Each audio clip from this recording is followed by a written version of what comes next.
Waduh.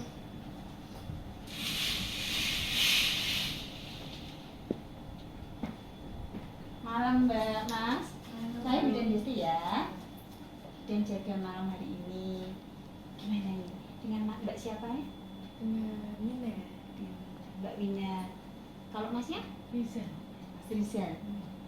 Gimana? Ada keperluan atau ada yang bisa tak bantu?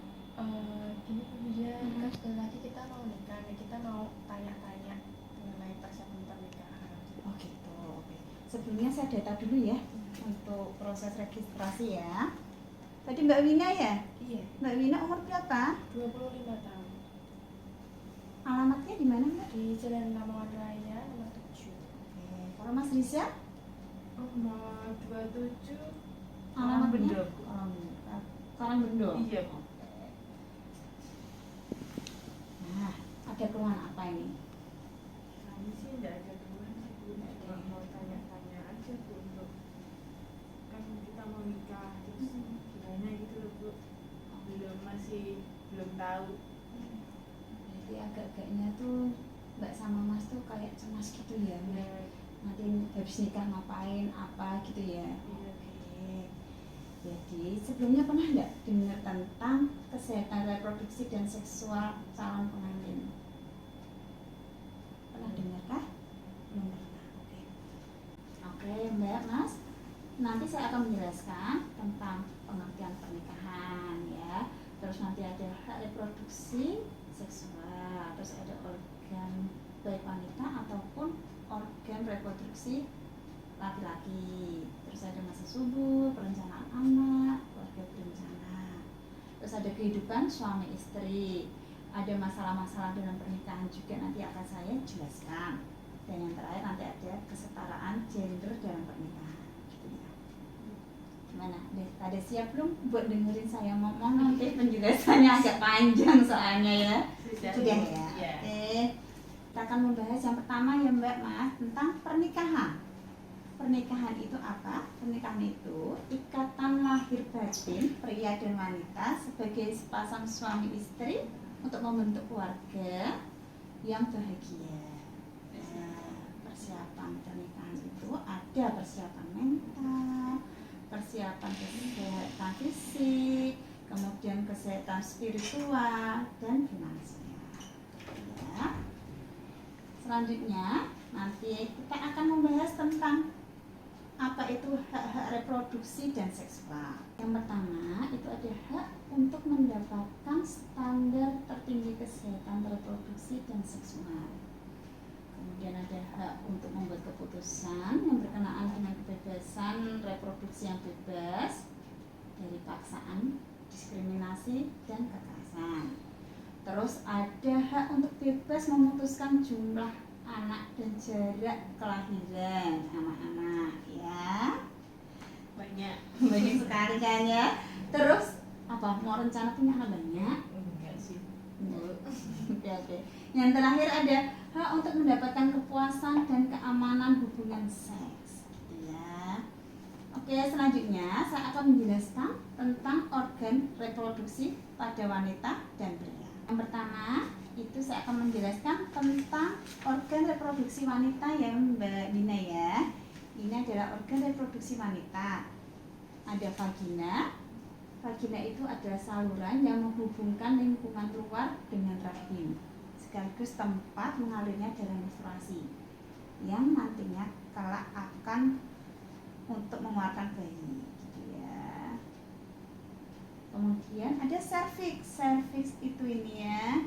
Serviks itu ada satu struktur rahim bagian bawah yang menyempit dan membuka ke arah vagina. Kemudian ada saluran telur. Saluran telur ini membawa sel telur ya menuju ke rahim. Dan pada saluran telur ini terjadinya pembuahan gitu ya. Agak ada suara bayi ya, soalnya tadi habis aja yang melahirkan soalnya ya, maaf ya. Kemudian rahim itu adalah tempat berkembangnya janin atau bakal bayi nanti ya. Ini untuk reproduksi wanita. Kemudian ada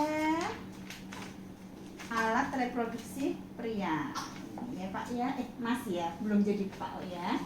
Oke, yang ini yang pertama ada penis. Penis itu fungsinya sebagai saluran sekaligus tempat keluarnya sperma.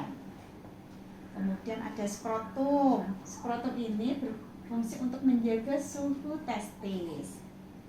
Lalu testis itu sendiri adalah untuk memproduksi sperma ya Pak ya, dan hormon testosteron. Tuh. Lalu epididymis itu tempat menyimpannya sperma sementara, gitu ya Mas ya. Oke, lanjut ya Mbak, Mas.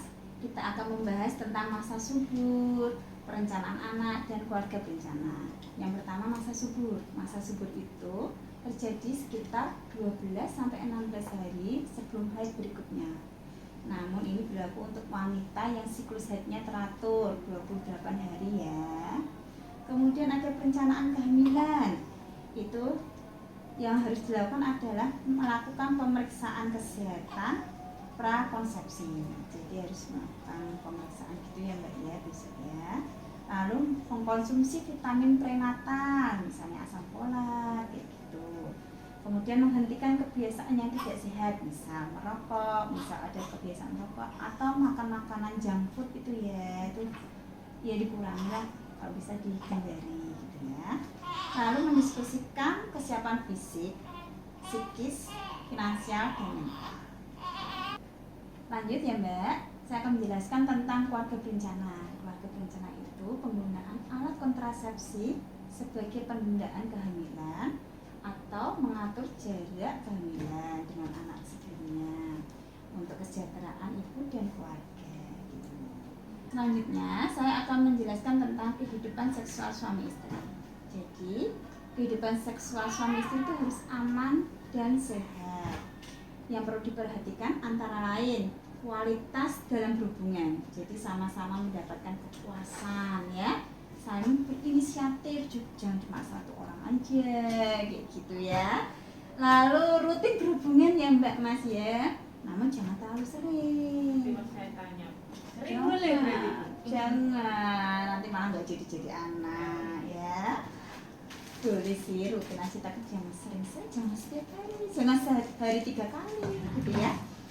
Kemudian perhatikan norma dan etika dalam hubungan.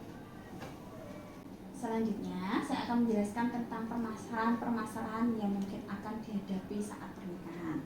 Yang pertama itu adanya perbedaan pendapat antara anak dan orang tua.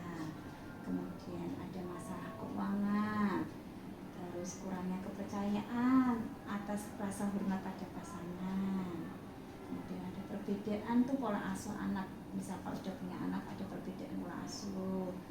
Lalu ada yang kekerasan dalam rumah tangga, mungkin belum memiliki anak itu juga masalah, bisa bikin masalah ya. Kemudian ada intervensi mertua itu ya. Lalu harus ada komunikasi biar tidak adanya permasalahan dalam pernikahan gitu ya. Selanjutnya saya akan menjelaskan tentang kesetaraan gender dalam rumah tangga. Yang pertama itu ada bentuk kesetaraan gender dalam cinta kasih. Jadi kebersamaan suami istri untuk menerapkan suasana penuh cinta, terus menjaga kerjasama ya, terus saling membutuhkan gitu. Lalu adanya bentuk kesetaraan gender dalam perlindungan.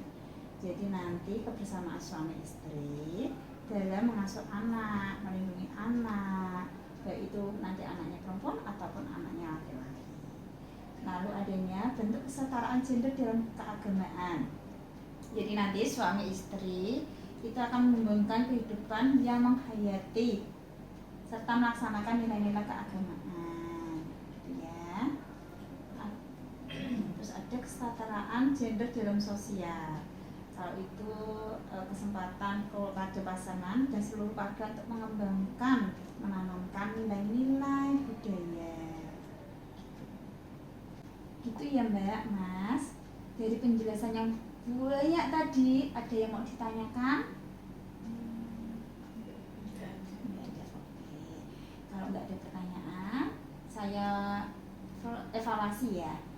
Menurut Mbak Wina, masa subur itu gimana cara ngitungnya gitu? Masa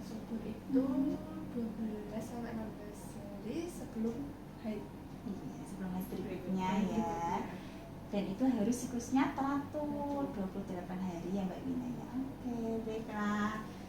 Kalau tidak ada pertanyaan dan sudah jelas, saya sudahi untuk konseling malam ini ya. Terima kasih atas kedatangannya Mbak sama Mas Rizal ya. Hati-hati di jalan. Terima kasih. Iya, saya antar ya Mbak ya Mas.